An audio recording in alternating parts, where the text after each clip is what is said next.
mentioned not such a spectacular run in the last one. That's good.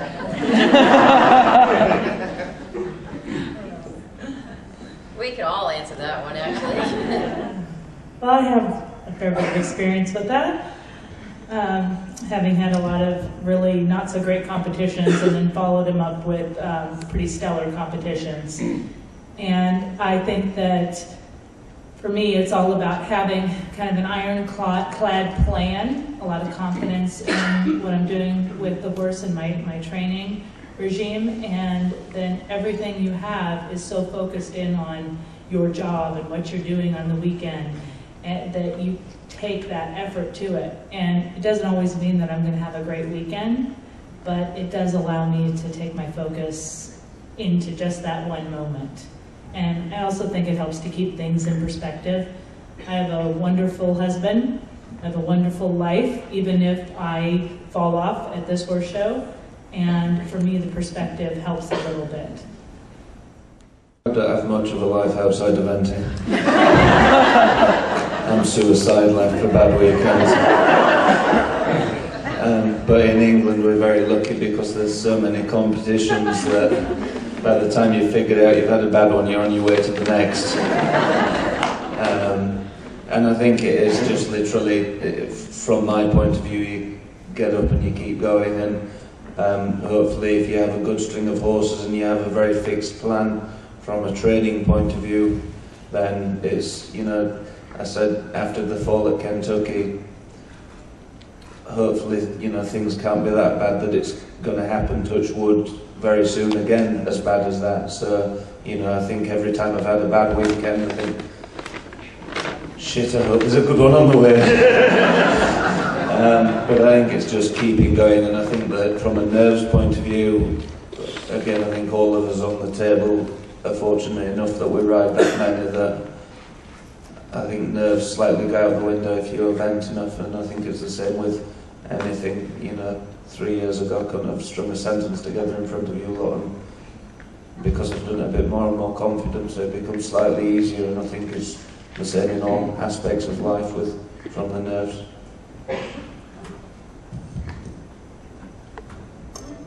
I think from an instructor's point of view, working with either a student or a horse that's had a bad experience, I think you have to have a good conversation with your support group, you know, including your instructor. And there's, sorry, can you hear me? Did you turn it off? Can anyone hear me? No. Yeah. So you know, there is a time, you know, that's completely appropriate, you know, if you want to move down a level or not. I've certainly done that with my own horses to help them, you know, if I feel like they need an easier run to really boost their confidence and come back to a level. And I think that's a really great thing to do as a rider too, because at the end of the day, you know, you're doing, you know, your confidence is so important out there, and we're all top athletes up, and we've all dealt with our own demons, and we all have, you know, as good as we can the mental game, and that's a hard thing to really work on. And so for us to say, well, you know, we know this is our job and we got to come back and this is how we have to ride it, it might not be as easy for the next person. So it's perfectly fine to make sure you go back and regain your confidence at maybe an easier level until you feel like a rock star again. So. As riders would move your horse, what you decide is something you're ready to move your horse up to the next level, let's say starting at training?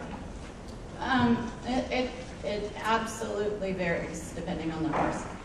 I have two horses that are the exact same age, Coal Creek and Leyland, and both of them reached the 4-star level at exactly the same time and were purchased in December of their 4 coming 5-year-old years. And Coal Creek spent 3 years at novice and training, and Leyland spent a year and a half until he was ready to go preliminary, but yet they reached the 4-star level at the same time. And so I think it depends on two things. I think it depends on the ability and the confidence of the horse, and it depends on the ability and the confidence of the rider, and the ability of the rider to give the horse confidence. One of the huge things that I find, especially out west, where you get a lot of folks who buy young horses off the track, is they're like, well, Buck can get on a horse and ride it around preliminary as a 6-year-old, why can't I? And it's because Buck can 99.9% of the time can see a distance to a fence at 520 meters a minute. And that's a huge thing to a horse when you're building its confidence. And so I don't think that there's a standard answer that you can give as far as a level a year per se. But it is remarkable, that I had these 2 horses that were the exact same age, that were bought off the exact same racetrack,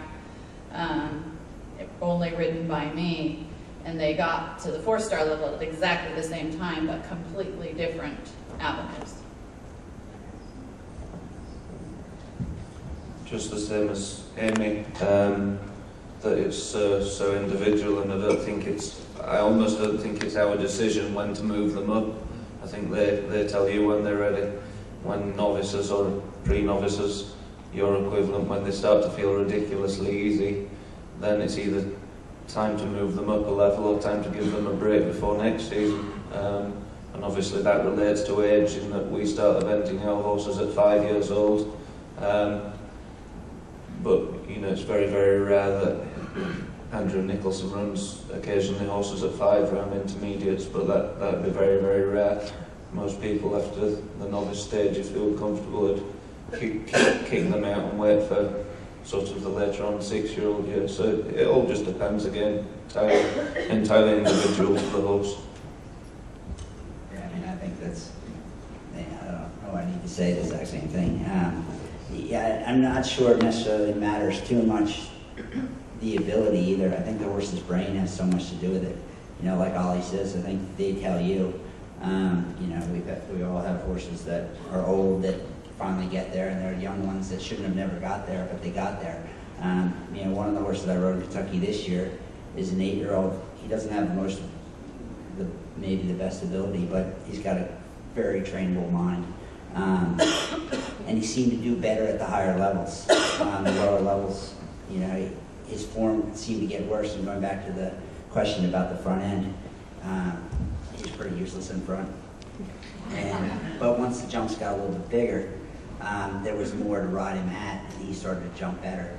Funny enough, one of the clean rounds was at Kentucky in the show jumping, which is pretty handy. But I think it really comes down not so much to physical ability, but mental ability and trainability.